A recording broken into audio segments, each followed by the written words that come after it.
नमस्कार साथियों, शिक्षाशाला में आपका स्वागत है। और आज हम लोग बिहार स्पेशल के तौर पर पुनः लेकर के आए हुए हैं एडुटेरिया टेस्ट सीरीज संख्या 7 को लेकर के। और आज हम लोग शीट 7 में जो कुल 50 ऑब्जेक्टिव प्रश्न हैं, इस पर हम लोग डिस्कशन करेंगे। साथ ही इससे रिलेटेड जो 1 से लेकर के 6 तक का वीडियो था वो ऑलरेडी अपलोड कर दिया गया है। अगर उसको नहीं देखे हैं तो आप प्लेलिस्ट में जा कर के उस वीडियो को भी देख लीजिएगा। और यह बीपीएससी 67वीं के लिए बहुत ही इम्पोर्टेंट होने वाली है। साथ ही बीएसएससी सीजीएल 3 का जो होने वाला है एग्ज़ाम, उसके लिए भी आपके लिए ये काफ़ी इम्पोर्टेंट साबित होगा। इस वीडियो को शुरू से अंत तक ज़रूर देखिएगा। मात्र हम आपसे 15 मिनट का समय लेंगे और ये 15 मिनट में समाप्त हो जाएगा। यकीन मानिए, यहाँ से आपको हर एग्ज़ाम में, बिहार ओरिएंटेड एग्ज़ाम में आपको निश्चित रूप से क्वेश्चन देखने को मिलेंगे, क्योंकि इसमें करंट अफेयर्स का भी समावेश किया गया है। चलिए आते हैं हम लोग पहले प्रश्न की ओर। और आज का पहला प्रश्न है, गार्गी संहिता में पाटलिपुत्र पर यवनों के आक्रमण का उल्लेख वर्णित है।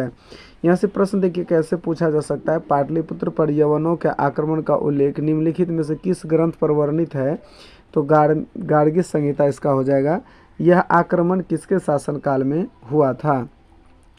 तो यह आक्रमण हुआ था पुष्यमित्र शुंग के शासनकाल में। अगले प्रश्न की ओर बढ़ते हैं और अगला प्रश्न है, तृतीय बौद्ध संगीति का आयोजन मौर्य वर्ष के किस शासनकाल में हुआ था?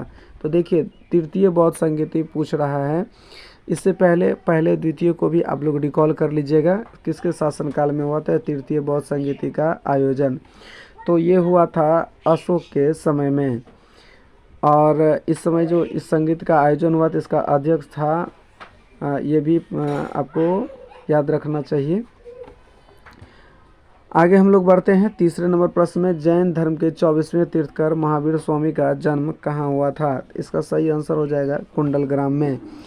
अगला प्रश्न है, नागार्जुनी पहाड़ी गुफाओं में किसने आजीविकों के लिए गुफाओं का निर्माण करवाया था?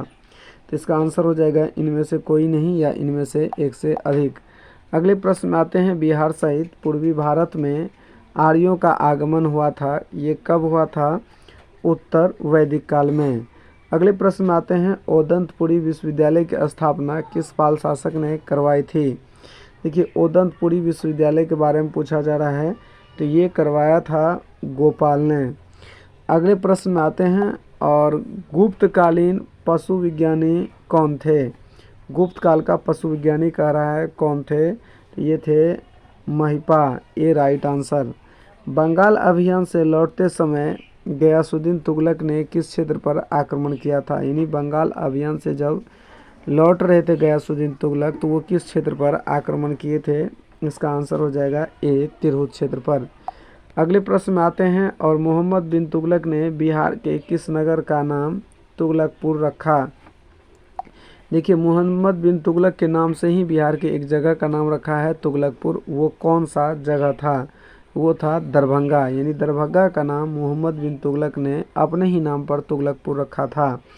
मुगल शासक बाबर की मृत्यु 1530 के समय बिहार का शासक कौन था? बहुत इंपॉर्टेंट क्वेश्चन है ये। बाबर की मृत्यु कब हुई थी? तो 1530 में हुई थी। और उस समय बिहार का शासक कौन था? वो था जलाल खान नुहानी। अगले प्रश्न में आते हैं, किस मुगल शासक के काल में बिहार पर बंगाल के नवाबों का नियंत्रण स्थापित हो गया?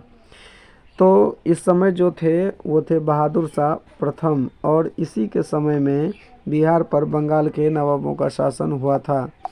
अगले प्रश्न में आते हैं, बिहार में सन्यासी विद्रोह का केंद्र था। सन्यासी विद्रोह का केंद्र कौन सा था? इसको जानते हैं, ये हो जाएगा पूर्णिया। जब बख्तियार खिलजी का अभियान बिहार क्षेत्र में हुआ, तब कर्नाट वंश का शासक कौन था? तो इसका आंसर हो जाएगा नरसिंह देव।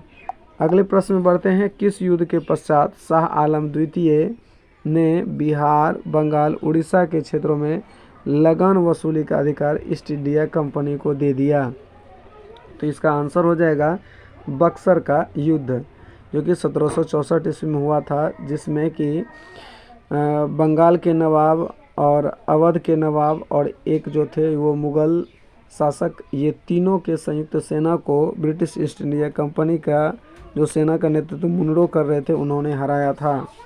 अगले प्रश्न में आते हैं, बिहार प्रादेशिक सम्मेलन का पहला अधिवेशन कब हुआ? तो बिहार प्रादेशिक सम्मेलन का पहला अधिवेशन 1908 ईस्वी में हुआ था। 1857 के विद्रोह के समय दानापुर के अंग्रेज अधिकारी कौन थे? यहाँ देखिए दानापुर का पूछा जा रहा है, इससे पहले पटना का पूछा गया था।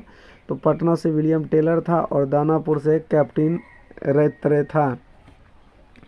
क्वेश्चन नंबर 16 का ये हो जाएगा जनरल लायल, ये इसका आंसर याद रख लीजिएगा, ये जनरल लायल हो जाएगा। अगले प्रश्न में आते हैं और अगला प्रश्न है क्वेश्चन नंबर 17 है, बाबू वीर कुंवर सिंह के मृत्यु के पश्चात 1857 के विद्रोह का नेतृत्व किसने किया था? तो इसका आंसर हो जाएगा अमर सिंह। देखिए बाबू वीर कुंवर सिंह और अमर सिंह दोनों भाई थे। अगले प्रश्न में आते हैं और प्रश्न है कि निम्न में से किस भारतीय को रॉबर्ट क्लाइव ने बिहार का नायाब दीवान नियुक्त किया था? तो नायाब दीवान नियुक्त किया था रॉबर्ट क्लाइव ने, किसको किया था? तो ये किया था सीताब राय को। उल-गुलान विद्रोह किससे जुड़ा है? देखिए यहाँ से उल-गुलान विद्रोह किससे जुड़ा है, ये प्रश्न कर रहा है। इसका राइट आंसर हो जाएगा मुंडा विद्रोह से। अगले प्रश्न में आते हैं और 20 नंबर क्वेश्चन है, बंग भंग आंदोलन के समय बिहार के किस स्थान पर राखी बंधन दिवस मनाया गया था? बंग भंग आंदोलन ये 1905 में हुआ था और बिहार के किस स्थान पर राखी बंधन मनाया गया था? ये प्रश्न काफ़ी इम्पोर्टेंट है और इसका आंसर हो जाएगा दरभंगा। भारत से कांग्रेस का एक प्रतिनिधि मंडल 1914 में ब्रिटेन भेजा गया था, जिसमें बिहार का कौन कौन सा व्यक्ति शामिल था? तो इसका आंसर हो जाएगा इनमें से एक से अधिक, ई राइट आंसर। अगले प्रश्न की ओर बढ़ते हैं। मुजफ्फरपुर बम कांड में किसकी हत्या का प्रयास किया गया था? यानी मुजफ्फरपुर में जो बम कांड हुआ था उसमें किसी के हत्या का प्रयास किया गया था, वो कौन थे? तो उसका आंसर हो जाएगा जज किंग्सफोर्ड। हिंदू पैट्रियाट के किस संपादक ने नील पीड़ित किसानों का पक्ष लिया था? तो इसका राइट आंसर हो जाएगा हरिश्चंद्र मुखर्जी। अगले प्रश्न में आते हैं, निम्न में से कौन व्यक्ति चंपारण आंदोलन से संबंधित नहीं थे? इसमें चंपारण आंदोलन से संबंधित नहीं थे, ये प्रश्न कहा जा रहा है। तो यहाँ पर ब्रजकिशोर प्रसाद थे, राजेंद्र प्रसाद भी थे, अनुग्रह नारायण सिंह भी थे और जयप्रकाश नारायण नहीं थे। ये राइट आंसर डी हो जाएगा। अगले प्रश्न में आते हैं, बिहार में खिलाफत आंदोलन कब प्रारंभ हुआ था? खिलाफत आंदोलन 1919 में प्रारंभ हुआ था। अगले प्रश्न में आते हैं और प्रश्न है, निम्नलिखित में से कौन राज्यपाल तथा मंत्रिमंडल के बीच सेतु का कार्य करता है? राज्यपाल और मंत्रिमंडल के बीच सेतु का कार्य करता है मुख्यमंत्री, जो कि किसी भी राज्य का वास्तविक प्रधान होता है। बिहार के पहले दलित मुख्यमंत्री कौन थे? इसको आप लोग निश्चित रूप से जानते होंगे कि भोला पासवान शास्त्री बिहार के पहले दलित मुख्यमंत्री थे। राज्य सरकार को विधि संबंधी विषयों पर सलाह कौन देता है? राज्य सरकार को विधि संबंधी विषयों पर सलाह महाधिवक्ता देता है। अगले प्रश्न में आते हैं, भारतीय संविधान के किस अनुच्छेद में राज्य निर्वाचन आयोग के गठन का उपबंध किया गया है? तो इसका आंसर हो जाएगा अनुच्छेद 243 के। अगले प्रश्न में बढ़ते हम लोग और है, ग्राम कचहरी का प्रधान कौन होता है? ग्राम कचहरी का जो प्रधान होता है वो होता है सरपंच, जबकि ग्राम पंचायत का पूछा जाए तो मुखिया। ग्राम कचहरी और ग्राम पंचायत को बढ़िया से क्वेश्चन देख लीजिएगा। सूचना का अधिकार अधिनियम को किस वर्ष लागू किया गया? सूचना का अधिकार, राइट टू नो इन्फॉर्मेशन, जिसको हम लोग RTI कहते हैं, वो किस वर्ष लागू किया गया? तो 2005। अगले प्रश्न में बढ़ते हैं, विधानसभा अध्यक्ष अपना त्यागपत्र किसको देता है? अभी हाल ही में विधानसभा अध्यक्ष जो है वो त्यागपत्र दिया है, तो वो अपना त्यागपत्र किसे सौंपता है? तो वो विधानसभा उपाध्यक्ष को। अगले प्रश्न में बढ़ते हैं, बिहार के पहले मुस्लिम राज्यपाल कौन थे? तो बिहार के पहले मुस्लिम राज्यपाल जो थे वो थे डॉक्टर जाकिर हुसैन। अगले प्रश्न में बढ़ते हैं, वर्तमान में भारत में उच्च न्यायालय की संख्या कितनी है? इसको आप लोग निश्चित रूप से जानते होंगे कि अभी वर्तमान में बिहार में कुल 35 उच्च न्यायालय है। अगले प्रश्न बढ़ते हैं, राज्य सूचना आयुक्त का कार्यकाल कितने वर्ष का होता है। देखिए यहाँ पर राज्य सूचना आयुक्त है, इनका कार्यकाल कितने साल का होता है, तो ये हो जाएगा आपका ए यानी 3 वर्ष का होता है। अगले प्रश्न में हम लोग बढ़ते हैं, राज्यपाल पद हेतु योग्यता। देखिए राज्यपाल के लिए योग्यता क्या कहता है, सबसे पहले तो ये भारत का नागरिक होना ही चाहिए, 35 वर्ष की आयु पूरा कर लेना चाहिए, ये भी जान रहे हैं, किसी लाभ के पद पर ना हो ये भी होना चाहिए, और मानसिक रूप से दिवालिया ना हो, यानी इनमें से एक से अधिक इसका राइट आंसर ई हो जाएगा। विधानसभा को भंग करने का अधिकार किसे प्राप्त है, विधानसभा को भंग करने का अधिकार राज्यपाल को प्राप्त है।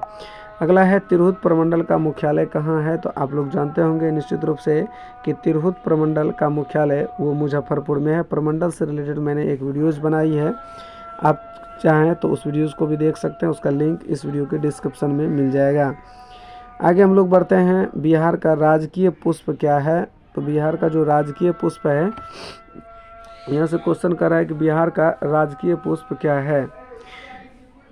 ऑप्शन है कमल, गेंदा, चमेली, गुलाब, इसको सभी छात्र जानते होंगे, ये है गेंदा।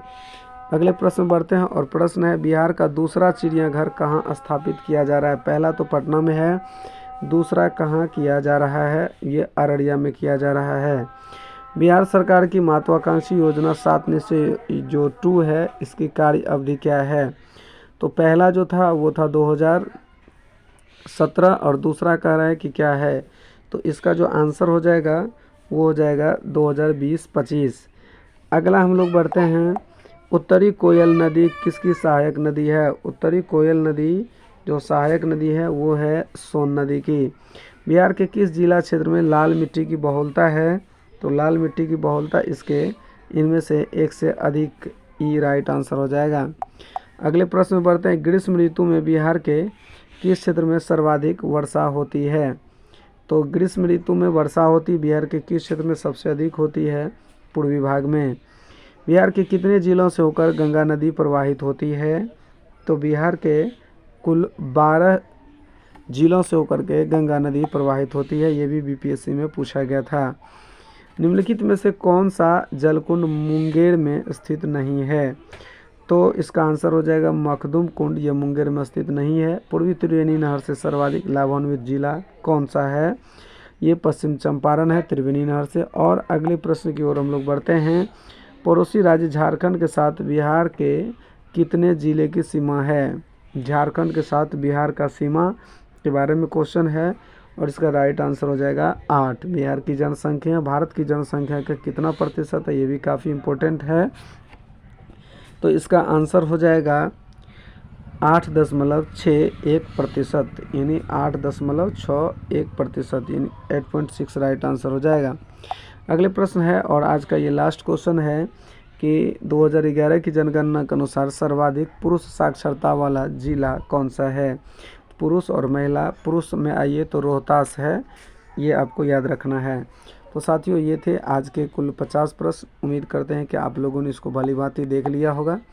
इसे देखने के लिए आपको बहुत बहुत धन्यवाद। यकीन मानिए साथियों, यहाँ से एक क्वेश्चन आपको प्रत्येक एग्जाम में मिल सकता है देखने के लिए। तो आज के वीडियोज़ में इतना ही, और इसी तरह के और वीडियोज़ पाने के लिए आप इस चैनल को अभी सब्सक्राइब कर दीजिए, वीडियो को लाइक और शेयर ज़रूर कीजिएगा। मिलते हैं हम लोग नेक्स्ट वीडियोज़ के साथ। धन्यवाद।